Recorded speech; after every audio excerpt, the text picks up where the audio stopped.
I am Ferdinand Marcos, and I am the President of the Republic of the Philippines.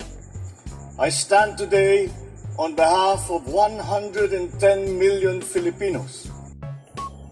Hello people and hello universe, it's me again guys.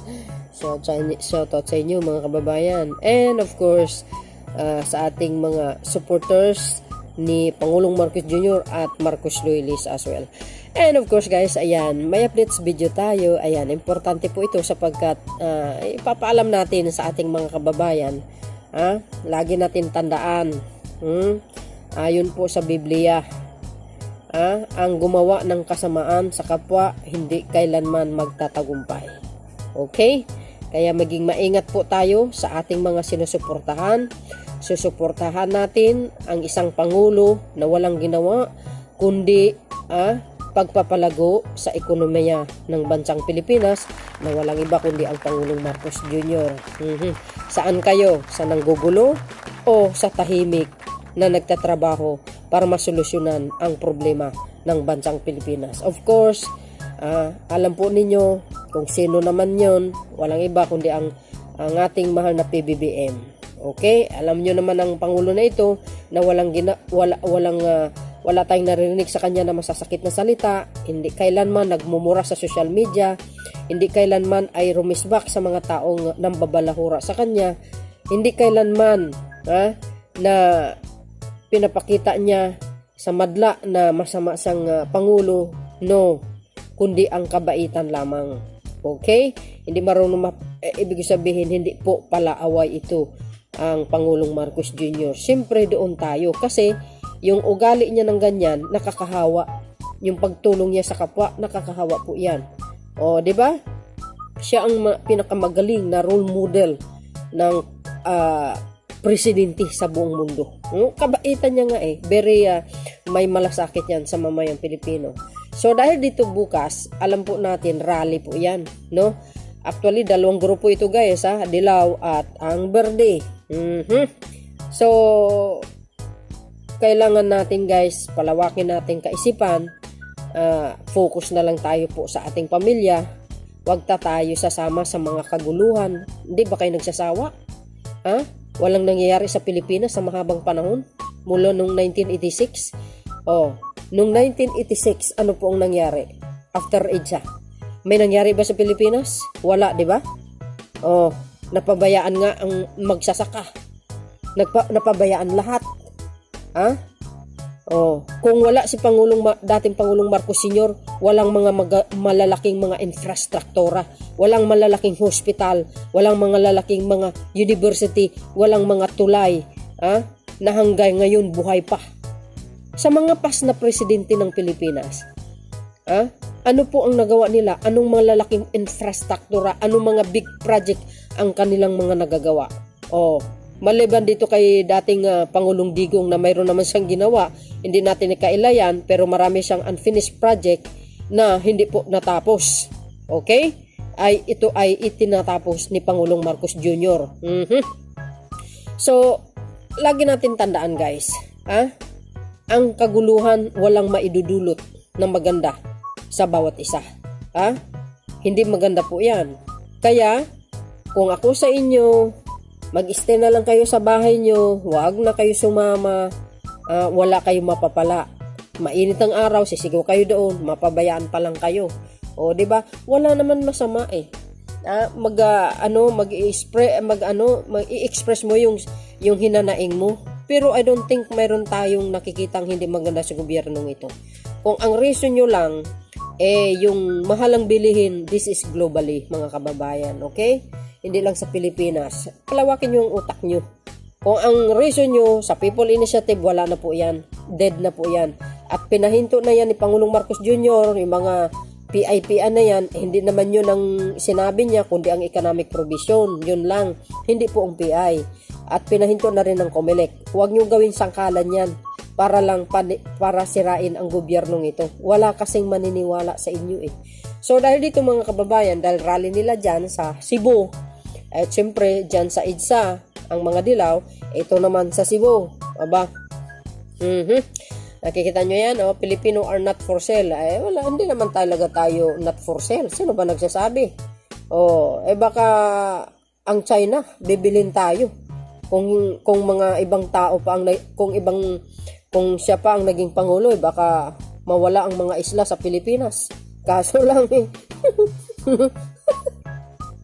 Wala na eh. O, di ba iba ang pangulo ngayon eh. Kaya pinagtatanggol niya ang Western Philippines eh. Hindi naman talaga not for sale. O, di ba? O, bakit nawala ang Western Philippines eh? O, unti-unting mawawala ang isla ng Pilipinas. Pag iba ang umupo sa Malacanang, baka pati ako ibibinta na sa China. Di kayo naloka. So, sabi po dito, prayer rally, ayan. Guest speaker nila ito si dating Pangulong Duterte. Diyan daw guys sa Kasadya Ground across sa Nostar. SRP Cebu, February 25, 2024, Sunday, bukas yan. Maisog. Tapang. Tingnan natin kung saan ang tapang nyo. Sabi po dito, for transparency, accountability, peace, and security in our country. Peace talaga. Peace talaga. Kayo nga ang nanggugulo eh. Himbis gumaganda ang ekonomiya ng bansa sa pamumuno ni Pangulong Marcos Jr. Kayo naman nanggugulo. Walang peace. Wala kayong peace. Wala kayong peace of mind. Hindi natin alam kung ano ang nangyari sa inyo. Bakit wala kayong peace of mind? Bakit kayo nanggugulo? Maingay kayo sa social media. Di ba? Tanungin ko kayo, sino bang nanggugulo ngayon? Di sino pa? Ito si dating Pangulong Digong. Presidente pa naman din.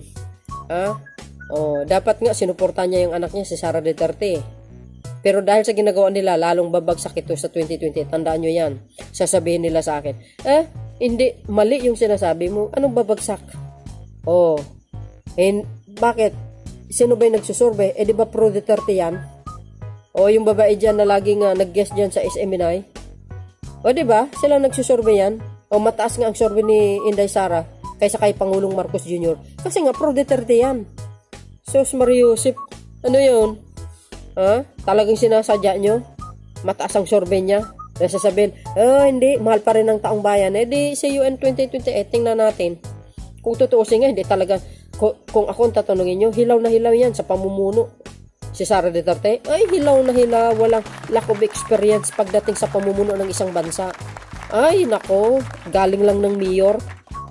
Wala gaano yan. At saka tahimik. Hindi nga marunong sumagot yan sa mga press conference eh. Ipapasa niya sa staff niya or termo debate, hindi nga sumipot yan eh.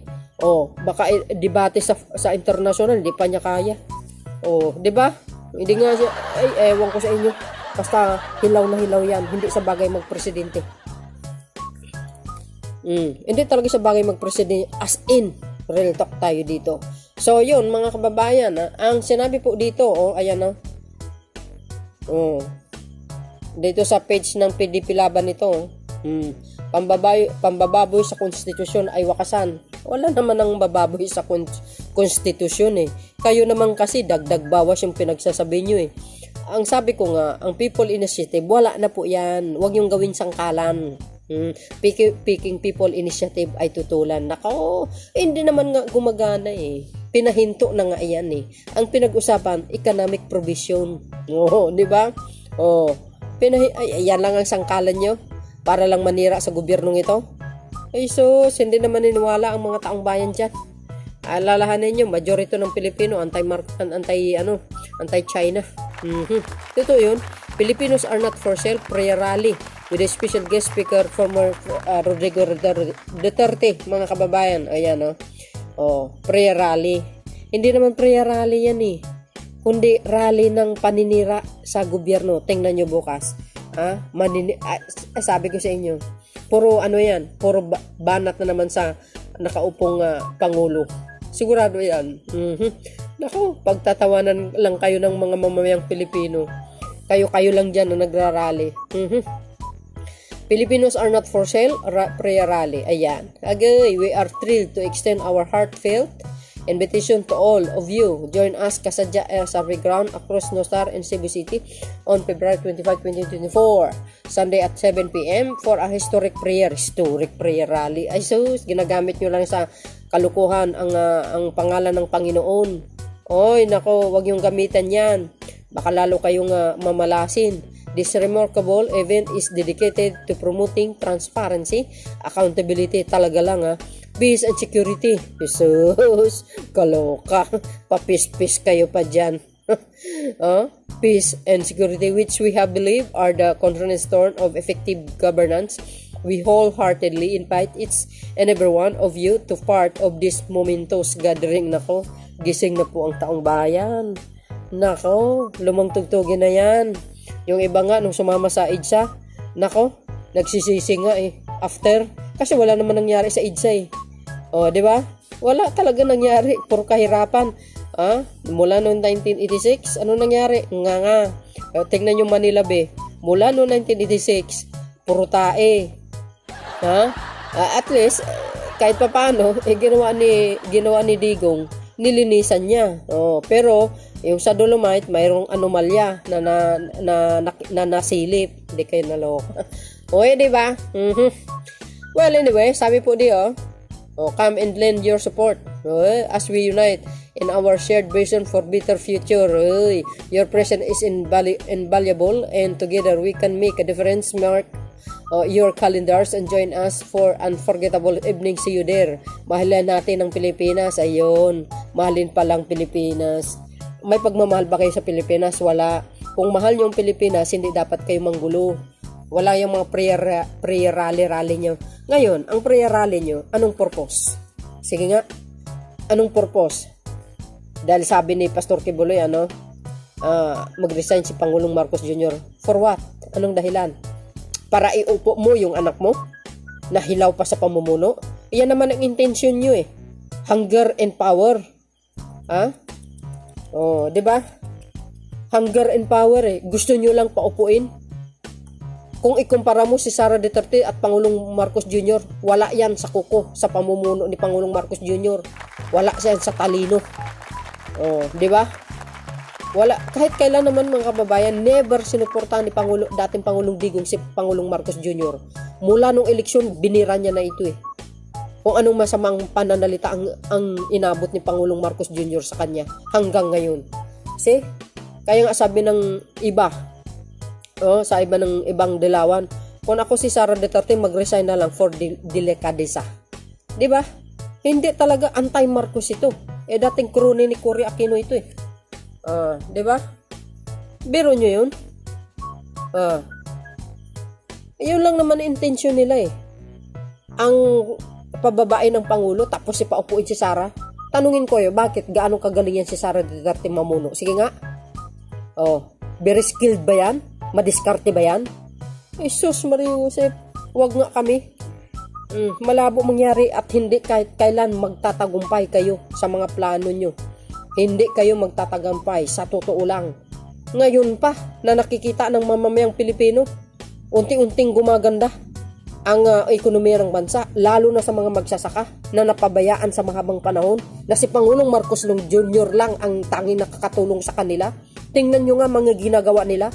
Ginagawa ni Pangulong Marcos Jr., kagaling niya dyan sa Davao, namigay siya ng titulo ng lupa, mga pataba, libreng makinarya, hanggang sa Agusan del Sur. Sos, wag nga kami.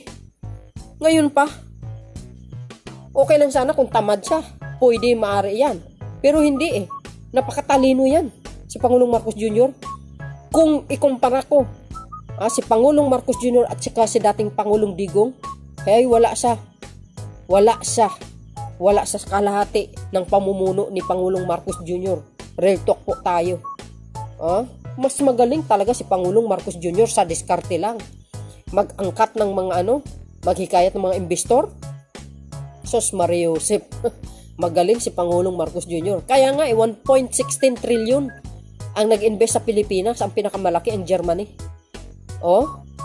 Sa pamumuno ni Pangulong Marcos Jr., ang daming nahuling mga droga. Sa dami-daming droga na nahuli at wala ka man lang narinig na maraming namatay sa bypass operation. Hindi katulad ni dating Pangulong Digong, ang daming namatay. 7,000 plus sa war on drugs niya. Kaya nga mainit na mainit sa kanyang makabayong bulok Gusto siyang ipakulong through ICC. See? tingnan mo sa pamumuno ni Pangulong Marcos Jr. kung bumaba ang crime rate. Saan kaya makakita niyan? Biro nyo, kakaiba si Pangulong Marcos Jr. kaysa dito sa dating Pangulong Digong. Nag-iwan nito ng malaking utang ng Pilipinas. Huwag nyo sabihin pandemic. Pero grabe ang laki. Ha? Kung ikumpara mo si Pangulong Marcos Jr., wow. First year pa lang and a half. First year pa lang ng pamumuno niya, nangutang ng 1.3 trillion. Ha? Bago nag-end ang 2023, binayaran niya 1.4 trillion. May sukli pa. Sa kayo makakita niyan? Sasabihin nyo, pababain nyo ang Pangulo. Kayo lang ang mga anti-Marcos, mga DDS.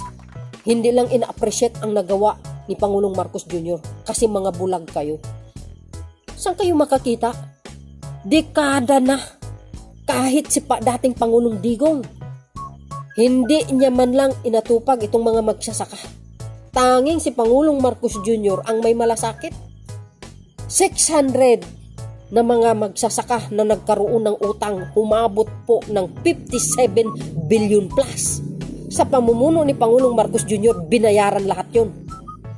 Biro nyo, ngayon pa, my goodness, nakaisa-isang Pangulo na nakatanggap ng international award, si PBBM, sa kasaysayan ng Pilipinas. Hindi kayo naloka. Tapos sasabihin nyo, weak leader, bangag, ganun ba yun? Or sadyang gawain nyo, binaliktad nyo lang. Ha? Sobrang anlaki ng dismaya ko dito sa dating Pangulong Digong na ito. Lalo na ngayon, sobra. Binuto ko pa naman yung anak niya. Sobrang nadismaya ako talaga sa pinaggagawa niya. Pambabalahura, pambabastos sa Pangulo ng Pilipinas ngayon. Na hindi naman sila inaaway. Hindi naman rumiresbak ito si Pangulong Marcos Jr. Pinayuhan pa ang mga doktor nito. Naalagaan, baka na sobra sa fentanyl. Yan ang hirap eh. Di ba? Swerte pa nga din ito ni dating Pangulong Digong eh. Na hanggang ngayon, hindi pa binawi ni Pangulong Marcos Jr. na tungkol dito sa ICC. Na walang karapatan na mag-imbestiga dito. Ito kailang isang araw lang, sinabi niya na naman. No ICC allowed to investigate. Biro nyo, ligtas pa rin ito eh. Swerte nito dahil Pangulong Marcos ang nakaupo. Kung nagkataon dilawan ang nakaupo sa Malacanang, wala na ito. Binartolina na ito ng mga dilawan. Yan ang sinasabi ko sa inyo. Wala na yan. Tapos ngayon hindi pa marunong mag-appreciate sa statement ni Pangulong Marcos Jr. No ICC allowed. Bagkos, tuloy-tuloy pa rin ang paninira nito. Pambalahura sa Pangulong Marcos Jr. Dating presidente pa naman, abogado, piskal pa naman ito. Saan kayo makakita niyang klaseng ugali nito? Kaya minsan nasabi ko talaga askal ang ugali ng mga DDS sa totoo lang. Ayan, manang-mana kay dating Pangulong Digong. Walang prinong bunganga niya. Ako guys hindi ko hayaan din na balahurain ang Pangulong Marcos Jr. Ay siyempre kami sumusuporta sa kanya. Yung mga sinasabi ng mga DDS vlogger, tatapatan namin yan sa magandang paraan naman, di ba? So yan, rally nila bukas. Sa mga Pilipino, sa mga taga Cebu, wag na kayong sumama. Stay na lang kayo sa bahay nyo. Di ba? Magtrabaho na lang kayo para sa inyong mga pamilya. Huwag kayong nasasangkot sa mga gulo. Sa mga taong walang ginawa kundi manggulo. Di ba? Kasi gahaman sa kapangyarihan. Yun lang. Di ba? Magising na kayo sa katotohanan. So yun guys, ano po ang masasabi nyo dito sa taong ito? Di ba? Sigurado, babanat na naman yan. Hintayin natin bukas. So, see you again guys on my next upload video. Bye, bye, bye, and baboos. God bless Philippines.